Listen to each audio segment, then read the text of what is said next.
নমস্কার বন্ধুরা, শুভ সকাল। আমার সকল বন্ধুদের জানাই স্বাগত। আশা করি আপনারা সকলেই ভালো আছেন, সুস্থ আছেন। আমিও ভালো আছি, আমার পরিবারের সকলেই ভালো আছে, সুস্থ আছে।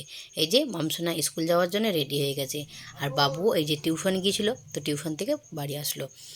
আর মামকেও ড্যাডি নিয়ে যাবে স্কুলে যাওয়ার জন্য, তো মাম রেডি হয়ে গেছে একদম। মামসোনাকে স্কুলে ছেড়ে দিয়ে মামসোনার ড্যাডি গিয়েছিল বাজারে, ততক্ষণ দোকানে আমি ছিলাম। এই যে এক বস্তা আটা নিয়ে এসেছে, আর এই যে ব্যাগেতেও অনেকটা মাল রয়েছে, লবণ বস্তা, তার সাথে রয়েছে ওপরে পান রয়েছে, আর এই যে এক পেটি তেল। আরও কিছুটা মাল নিয়ে এসেছে, তো সেগুলো কিছুটা জমানো হয়েছে, আর কিছুটা এই যে আইসক্রিমের ফ্রিজের মাথার উপর রাখা রয়েছে। ব্রাশ, ছোটোদের ব্রাশ, বড়োদের ব্রাশ। ছোটোদের ব্রাশটা শেষ হয়ে গিয়েছিলো, বড়োদেরটা আছে, তবুও নিয়ে এসেছে মামসোনার ড্যাডি। সকালের টিফিনটা আর খাওয়া হয়নি, দোকানে বসেছিলাম, তো ভাত বসিয়ে দিয়েছিলাম, ভাতটা নেমে যেতেই আর এইদিকে এই যে মামসোনার ড্যাডি আসতেই ডিম ভেজে নিয়েছি। ডিম ভেজে নিয়ে বাবুকে খেতে দিয়ে দিয়েছি, গরম ভাত আর ডিম ভাজা। সাথে সাথে এই যে মামেরও ডিম ভেজে রেখেছি, আর মামসোনার ড্যাডিরও ডিম ভাজা আর ভাত। আমি তো দুটো মুড়ি খাবো, আর এইদিকে এই যে ডাল সেদ্ধ করে রেখেছি। সকালের খাবারটা খেয়ে নিই। যেদিনকে সকালবেলা দোকানে ঢুকতে হয় সেদিনকে সকালের খাওয়াটা প্রায় দুপুরে হয়ে যায়, প্রায় 12:30 একটার মতো হয়। আর তারপর এই যে রান্না বসাচ্ছি। মাছ নিয়ে এসেছিলো, কাতলা মাছ, তো কাতলা মাছে লবণ হলুদ মাখিয়ে নিলাম। মাখিয়ে নিয়ে এই যে ভাজতে তুলে দিয়েছি। এপিট ওপিট লাল করে ভেজে নেব। আমাদের বাড়িতে কাতলা মাছটা একটু বেশি হয়, কারণ হচ্ছে বাবু তো মাছ খেতে চায় না।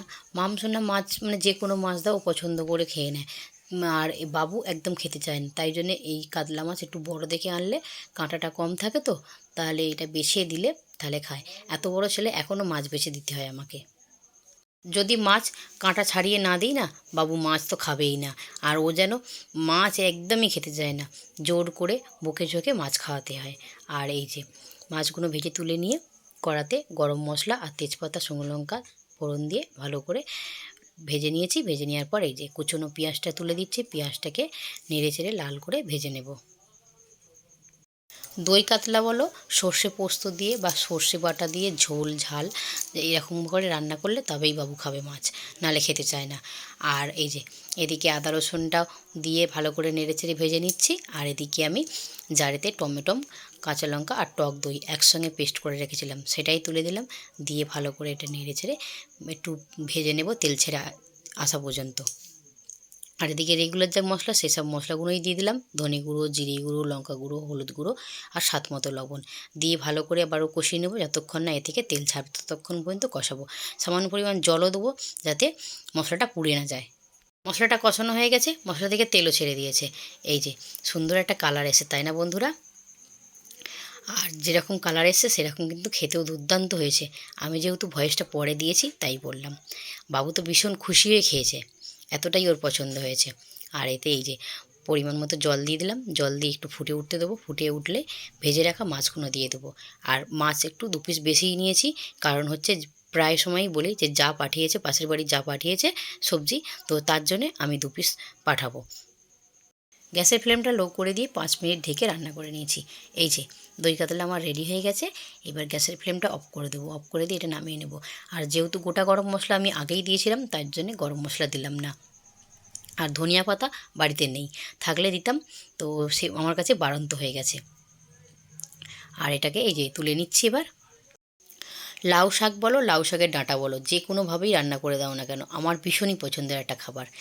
আর আজকে ভাবলাম লাউ শাকের ভর্তা করব, তাই জন্যে এই যে তেল গরম করে নিয়েছি, সর্ষের তেল দিয়েছি, যেহেতু ভর্তা বানাবো তাই সর্ষের তেল দিয়ে গরম করে নিলাম। আর রসুন 7-8টা মতো রসুন কোয়া দিলাম ভাজার জন্য।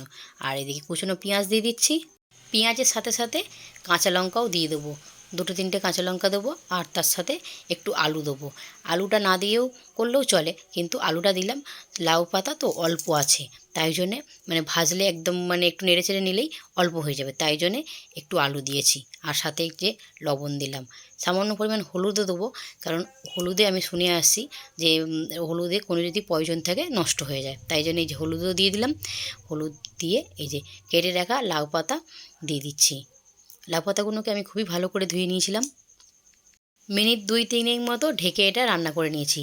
ঢেকে না রান্না করলে তো আলুগুলো সেদ্ধ হতো না, তাই জন্যে আলুগুলোকে সেদ্ধ করার জন্য ঢেকে রান্না করে নিয়েছিলাম। এই যে একটু ভাজা হয়ে গেছে, এটা নামিয়ে নেব। লাউ পাতাটা ঠান্ডা করতে দিয়েছি। আর এই যে এদিকে আমি ডালটা বসিয়ে নিয়েছি। এই ফাঁকে ডালটাও হয়ে যাবে আর লাউ পাতাটাও ঠান্ডা হয়ে যাবে। ডালটা আমার হয়ে গেছে, ডালটাকে এবার নামিয়ে নেবো, গ্যাসের ফ্লেমটা অফ করে দেবো। লাউ পাতাটা ঠান্ডা করে তুলে নিয়েছি ওটাকে বাটার জন্য। আর ওই এতেই কড়াতেই আমি এই যে একটু তেল দিয়ে দিলাম আর দিলাম 5 ফোড়ন, একটু কুলের চাটনি বানাবো। আর সাথে এই যে সামান্য পরিমাণ হলুদ দিলাম, হলুদ দিয়ে একটু ভেজে নিয়ে আর এই যে কুলগুলোকে একটু শুকিয়ে নিয়েছিলাম।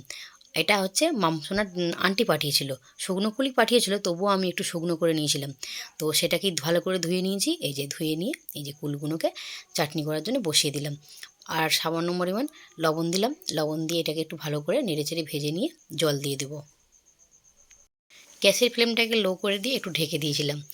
আর মিনিট 2-3 পর ঢাকনাটা খুলে চিনি দিয়ে দিয়েছিলাম।